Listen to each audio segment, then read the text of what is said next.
குறைந்த விலை நிறைந்த தரம் தங்கள் தேவைகள் அனைத்தும் ஒரே இடத்தில். ஜெயச்சந்திரன். அன்னபூர்ணா நிறுவனர் யார கேள்வி கேட்டாங்கன்னா, அன்னபோஸ்ட்ல இப்போ நியமனம் செய்யப்பட்ட பூர்ஹா மாமி நான் சொல்லலீங்க, அது அவங்களே சொல்லிக்கிட்டதுதான். எனக்கு ப்ராஃபிட்டே இல்ல அப்படின்லாம் அவர் கதறல. முழுக்க முழுக்க பாஜக மேல எந்த பழியும் போடல, கேள்வியும் கேட்கல. அவருடைய ஆதங்கத்தை சொல்றாரு. ஜிஎஸ்டியை குறைங்கன்னு சொல்லல, பண்ணுக்கும் சேர்த்து போட்டுருங்கன்னு பண்ணையும் காட்டி கொடுத்துட்டாரு. ஒரு வரி அப்படின்னா அதான் அது எப்படிங்க நான் எடுத்துக்கிறேன் கேக்குறாங்க. உண்மையாதான் கேக்குறாரு, அதுல என்ன தவறு இருக்குங்க?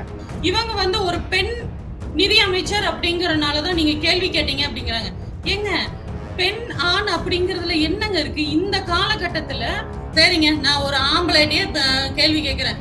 நம்ம மோடிஜிய வர சொல்லுங்க, நான் கேக்குறேங்க கேள்வி, பதில் சொல்லுவாரா? இதே வட மாநிலத்துல இருக்கிறவங்க கேள்வி கேட்டா இனிக்க இருக்கு. தமிழ் மக்கள் கேட்டாங்க அப்படின்னா உங்களுக்கு சுருன்னு கோபம் வருது. அதற்கு ஒத்து ஊதக்கூடிய வானதி அக்கா, அண்ணாமலை இவங்கெல்லாம் அந்த 3 விழுக்காடு கூட்டத்தை தூக்கி பிடிக்கக்கூடிய நபர்கள் தான் இவங்க. பாஜகவுக்கு ஓட்டு போட்டியா, நீ பாஜகவுக்கு கொடி பிடிச்சியா, உனக்கு எதுக்கு நாங்க நிதி கொடுக்கணும் அப்படிங்கிற அந்த ஆணவ போக்கு தான் இவங்களுடைய இங்க வர விசிட் எல்லாம். இல்ல மேடம், இப்ப நீங்க சொல்றது பாத்தீங்கன்னா இப்ப இவங்களும் ஒரு பெண்ணு தான், இல்ல நான் சொல்லல. ஆனா இவருக்கு ஆரம்பத்துல என்ன சொல்றாங்க, வந்தோன நான் மதுரைக்காரி. இல்ல மதுரைக்காரங்க அப்படின்னா அப்ப நீங்க எதற்கும் துணிந்தவங்க, நாங்க வீரர்கள் அப்படின்னா ஏன் இந்த பக்கம் இருக்கிறவங்க எல்லாம் என்ன அப்படி பயந்தவங்கன்னு நினைச்சுட்டாங்களா? ஏன்னா வீடியோ எடுக்கிறது தானே பாஜகவோட வேலையே. அதை எடுத்து வெளியிடுறது அதோட கேவலமான வேலை. வேற எந்த அரசியல் கட்சியினரும் இது வரைக்கும் செஞ்சதே இல்ல. இந்த பேட்டியில பாத்தீங்க அப்படின்னா நிம்மி மாமி என்ன சொல்றாங்க அப்படின்னா, நீ மணிப்பூரை பத்தி கேட்காத, நான் பதில் சொல்லுவேன் அப்படிங்கிறாங்க. ஆனா கடைசி வரைக்கும் பதிலே சொல்லல. இந்த சுயமரியாதையை சீண்டுவார்கள் என்பதனாலதான் தமிழ்நாடு மக்கள் பாஜகவை தேர்ந்தெடுக்கிறதே இல்ல. அதை தெரிஞ்சுக்கிட்டோம் மீண்டும் மீண்டும் இங்க இந்த செருப்படி வாங்கணும் அப்படின்னு இங்க வரது. கிங் டிவி நேயர்களுக்கு வணக்கம். இன்றைய சிறப்பு நேர்காணலில் நம்மோடு இணைந்திருப்பவர் திராவிட முன்னேற்ற கழகத்தின் மாணவரணி துணை செயலாளர் திரு வீரமணி அவர்கள். மேடம் வணக்கம். மேடம் வணக்கம். வணக்கம். நலமா இருக்கீங்களா மேடம்? நலம், நன்றி.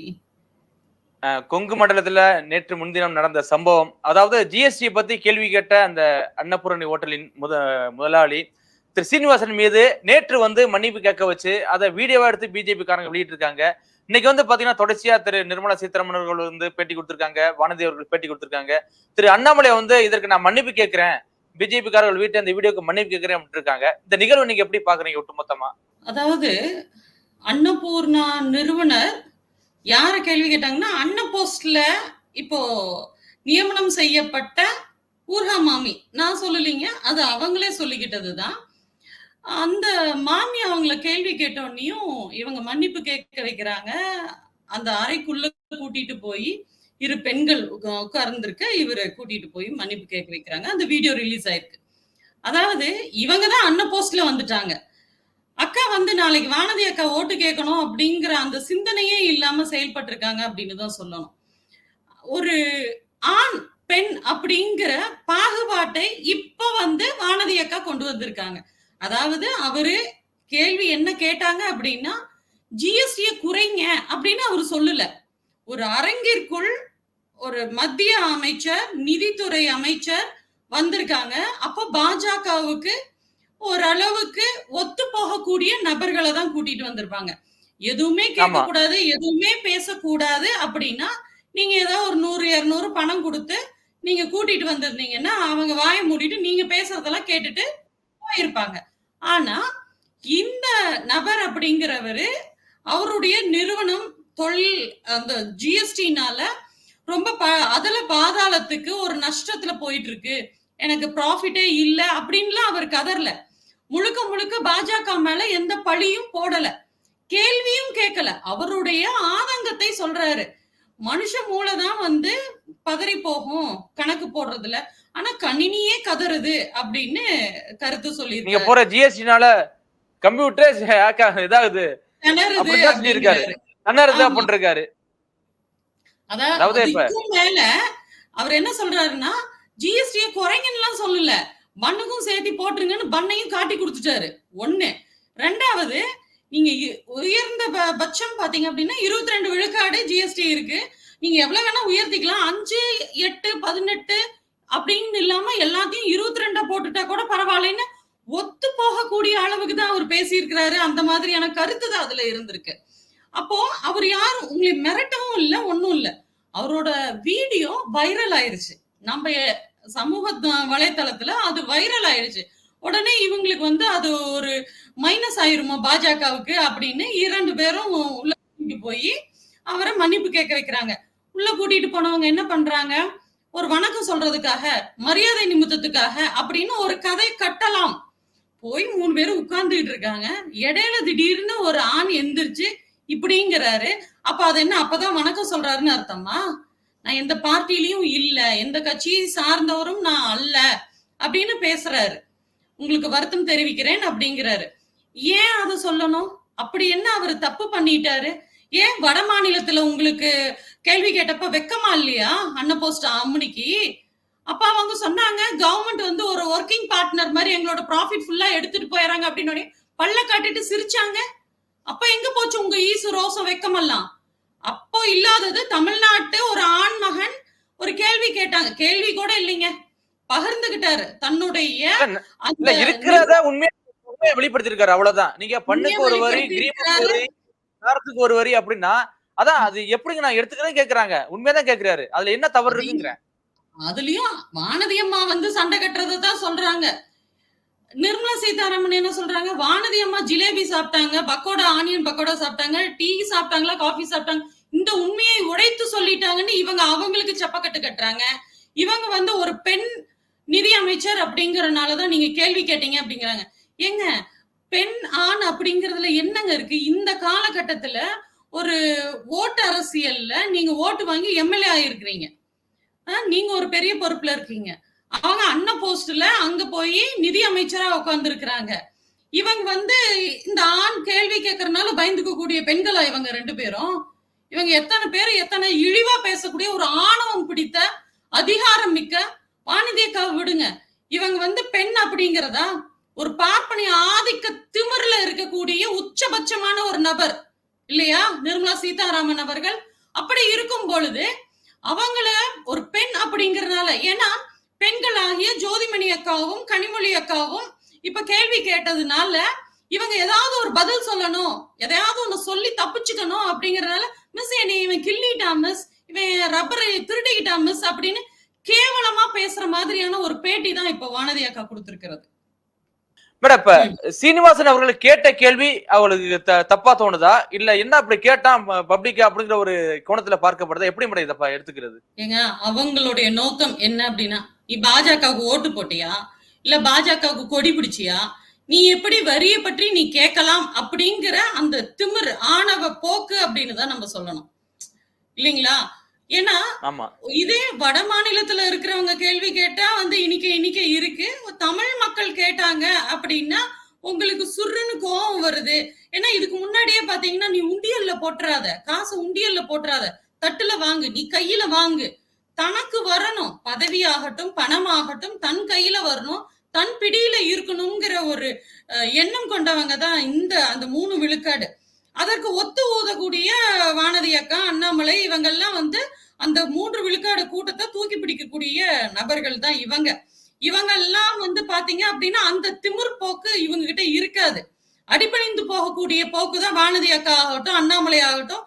அவங்க அதாவது பாஜக RSS போக்கு எப்படி இருக்கும் அப்படின்னு பாத்தீங்கன்னா, ஒலிம்பிக்ல பதக்கம் வாங்கக்கூடியவங்களுக்கே, பதக்கம் வாங்க கைக்கு வரப்போகிற அந்த நபருக்கே பாதகம் செய்யக்கூடிய ஒரு கூட்டம் தான் இந்த RSS பாஜக கூட்டம். உலகமே திரும்பி பார்க்கக்கூடிய அந்த ஒரு நிகழ்வுல கூட பாதகம் செஞ்சு அவங்க என்னை எதிர்த்து கேள்வி கேட்டா அப்படின்னா, யாரும் வந்து எங்களை திருப்பி கேள்வி கேட்க முடியாத அளவுக்கு உங்களை அதுல பாதாளத்துக்கு தள்ள முடியும், மிரட்ட முடியும் அப்படிங்கிற திமிர் போக்கு அவங்களுக்கு எப்பயுமே தொடர்ந்து இருந்துட்டு வருதுன்னு வைங்களேன். இவரு வந்து இந்த அன்னபூர்ணா நிறுவனர் பாத்தீங்க அப்படின்னா, சீனிவாசன் அவர்கள் ஒருபோதும் அவங்களை குறை சொல்லணுங்கிற நோக்கத்தோடவே அவர் சொல்லவே இல்லை. அந்த பட்சத்துல இருக்கும் பொழுது இவங்க வந்து அவர் அவரோட ஸ்டைல கொங்கு பெல்ட் ஸ்டைல பேசியிருக்காரு, கேள்வி கேட்டிருக்காரு, அவ்வளவுதான். தப்புதாங்க. ஏங்க அந்த காலத்துல திரைப்படத்துல தோழர் சத்யராஜ் அவர்கள் கோயம்புத்தூர் குசும்ப கொண்டு வருவாரு. இப்ப ரொம்ப நாள் கழிச்சு அந்த கோயம்புத்தூர் குசும்போட லைட்டா சொல்லவும் நம்மளுக்கு அது வந்து அந்த வீடியோ வைரல் ஆயிருச்சு. அவ்வளவுதான். மற்றபடி அவர் வந்து இவங்களை கார்னர் பண்ணணும் அப்படிங்கிற எண்ணம் எல்லாம் இவருக்கு இல்லவே இல்லை. அவரு எந்த வகையிலையும் இவங்களை புண்படுத்தணுங்கிற அந்த நோக்கத்துல சொல்லல. வானதி அக்கா வந்து ஜிஎஸ்டி இவ்வளோ ரேட் டிஃபரன்ஸ் வருதுன்னு அவங்கதான் சண்டை போடுறாங்க அப்படின்னு அக்கா தங்கச்சி இவங்களுக்குள்ளார இருக்கிற விஷயத்த போட்டு உடைச்சிட்டாரு. இதுல எந்த ஒரு அவர் வந்து அந்த ஜிஎஸ்டினால தன் நிறுவனம் பாதிக்கப்பட்டிருக்கு அப்படின்னு எந்த இடத்துலயும் சொல்லலையே. ஏத்துங்கிற சொல்றாரு, கணினி திணறதுன்னு சொல்றாரு, பில்லு போடுறதுக்கு ரேட் டிஃபர்ஸ் ஆகுது, எங்கனால ஒருக்கும் ஜிஎஸ்டி ஒன்னொன்னுத்துக்கும் ஒரு ஐட்டம்க்கு, அதாவது ஜிலேபிக்கு வந்து கம்மியா இருக்கு, ஏன்னா வடக்கன்ல வந்து அவங்கள ஸ்வீட்ஸ் அதிகமா சாப்பிடுவாங்க. இதுலயும் நம்மளுக்கு வந்து ஒரு பெரிய குறைதான் வச்சிருக்காங்க. காரம் சாப்பிடுற நம்மளுக்கு ஜிஎஸ்டி அதிகம். அப்ப இங்க இருக்கக்கூடிய இனிப்பு சாப்பிடுற மார்வாடிஸ் அவங்க எல்லாம் வந்து கம்மியான ஜிஎஸ்டி கட்டுறாங்க. இது யாரு சொல்றாங்க? வானதி அக்காவே சொல்றாங்கங்கிறாங்க. அப்போ இதுலயே பாகுபாடு பார்க்கக்கூடிய பாஜக அரசு தான் இந்த வேலையை பண்ணிட்டு இருக்கு அப்படிங்கறத அவர் போட்டு உடைச்சிட்டாரு. அந்த அவமானம் தாங்க முடியாம நிம்மி அம்மா வந்துட்டு, நீ ஊர்கா மாமின்னு சொன்னாலும் எனக்கு வெக்கம் சூடு சொரணை எல்லாம் இருக்காது, நீங்க எப்படி சொன்னீங்கன்னாலும் நாங்க வந்து பதில் சொல்ல மாட்டோம் அப்படின்னு. இந்த பேட்டியில பாத்தீங்க அப்படின்னா நிம்மி மாமி என்ன சொல்றாங்க அப்படின்னா, நீ மணிப்பூரை பத்தி கேட்காத, நான் பதில் சொல்லுவேன் அப்படிங்கிறாங்க. ஆனா கடைசி வரைக்கும் பதிலே சொல்லல இல்லைங்களா? அதாவது இவங்க சொல்றாங்க பெண் என்பதால் நீங்க கேள்வி கேக்குறீங்க அப்படின்னு. ஆண் அப்படின்னா நீங்க பதில் சொல்லிடுவீங்களா? இல்ல, இந்த இடத்துல எங்க மேடம் பெண்ணு ஆணுன்னு வந்துச்சு? நீங்க ஒரு நிதியமைச்சரா இல்லையா? இப்ப நிதியமைச்சர் கேட்கக்கூடிய கேள்விதானே இது. சரிங்க, நான் ஒரு ஆம்பளைட்டியே கேள்வி கேட்கிறேன். நம்ம மோடிஜியை வர சொல்லுங்க, நான் கேக்குறேங்க கேள்வி, பதில் சொல்லுவாரா?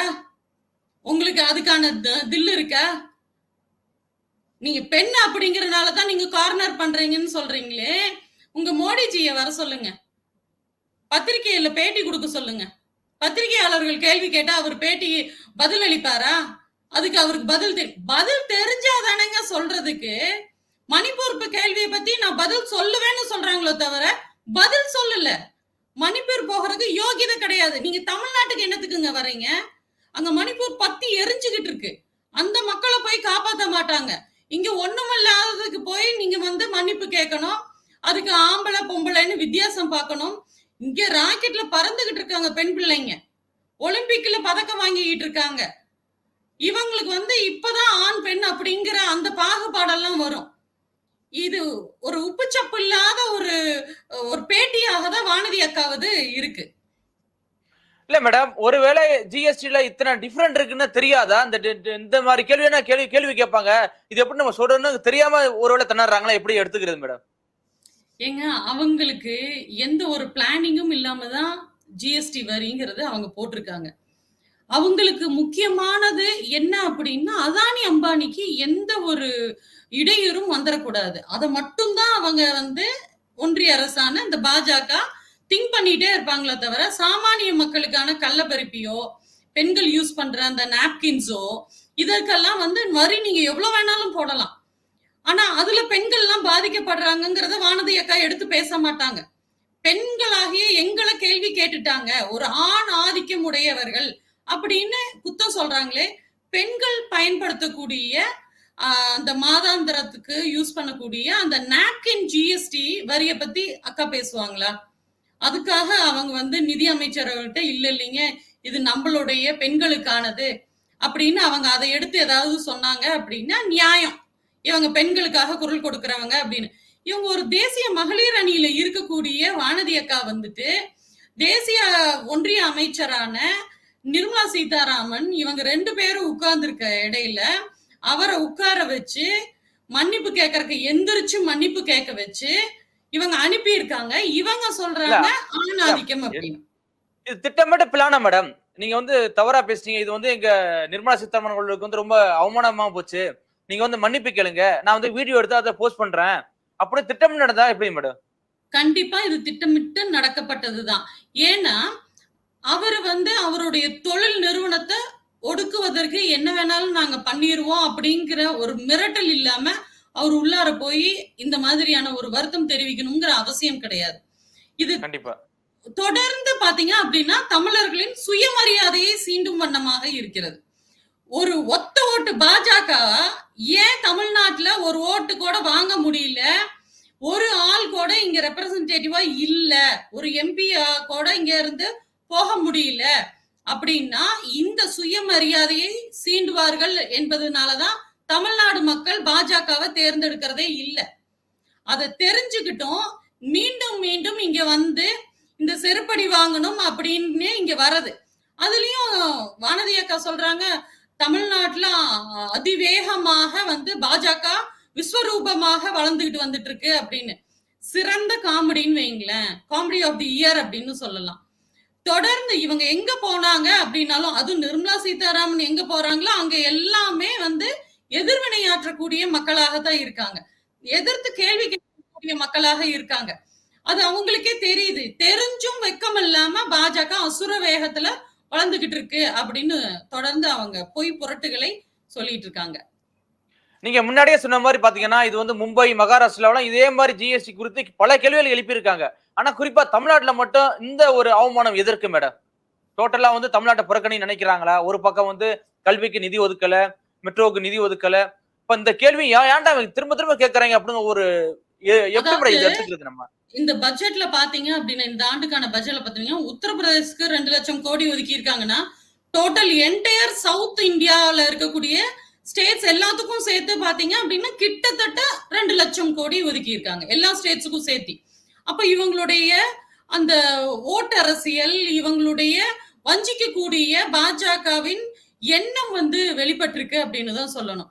தொடர்ந்து இவங்களுக்கு வந்து இவங்க நம்மளுடைய மக்களுக்கு நெருக்கடி கொடுத்துட்டு இருக்காங்க.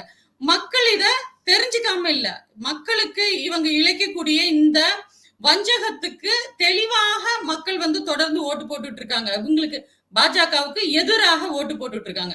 அதனாலதான் நீ பாஜகவுக்கு ஓட்டு போட்டியா, நீ பாஜகவுக்கு கொடி பிடிச்சியா, உனக்கு எதுக்கு நாங்க வந்து நிதி கொடுக்கணும் அப்படிங்கிற அந்த ஆணவ போக்கு தான் வந்து இவங்களுடைய இங்க வர விசிட் எல்லாம். இங்க நம்மளுடைய அந்த இயற்கை சீற்றத்துக்கெல்லாம் வந்து எட்டி பார்க்காத மோடி தேர்தல் அப்படின்னா 8 முறை வராரு, மணிப்பூருக்கு போகவே மாட்டேங்கிறாரு. இப்ப மணிப்பூர்ல ஒரு பெரிய பேனர் அங்க ஏறி மோடியோட படத்தை கிழிச்சு தொங்க விடுறாங்க. அங்க போய் நீங்க அங்க அவர்கிட்ட கேள்வி கேட்டா பதில் சொல்லிடுவாங்களா? ஒரு ஆணவே கேள்வி கேட்கட்டும், இல்ல பெண், அதாவது அனைத்து சாதியினரும் கீழானவள் பெண் அப்படின்னு சொல்றாங்க இல்லையா மனு தர்மத்துல, அப்படியான பெண்ணே போய் கேள்வி கேட்கட்டும். ஆதிக்க சமூகம் தானே, அவர்கிட்ட போய் கேள்வி கேட்கட்டும். பதில் சொல்றதுக்கு அவருக்கு யோகிதை இருக்கா? மன்மோகன் சிங் பதில் சொல்லி இருக்கிறாருங்க, எல்லா கேள்விகளுக்கும் பதில் சொல்லி இருக்கிறாரு, எல்லாத்துட்டையும் பேட்டி கொடுத்திருக்கிறாரு. நம்மளுடைய கலைஞர் தலைவராகட்டும் எல்லா பேட்டிகளுக்கும் எல்லா கேள்விகளுக்கும் பதில் சொல்லியிருக்காங்க. தற்போதைய முதல்வர் ஆகட்டும் எல்லா சேனல்ஸும் நீங்க நடந்து போகிறப்பவே மைக் நீட்டினாங்கனாலும் எல்லாத்துக்கும் பதில் சொல்லியிருக்காங்க. என்னைக்காவது மைக்க பார்த்து பக்கத்துல வந்திருக்கிறாரா மோடி? அப்படி இருக்கிறவங்க பெண்களை கேள்வி கேட்டுட்டாங்கன்னு இந்த கட்சியில இருக்கக்கூடிய பெண் நிர்வாகி இப்படி சொல்றது அபத்தமாக இருக்கு அப்படின்னு வைங்களேன். இல்ல மேடம், இப்ப நீங்க சொல்றது பாத்தீங்கன்னா இப்ப இவங்களும் ஒரு பெண்ணு தான், இல்ல நான் சொல்லல.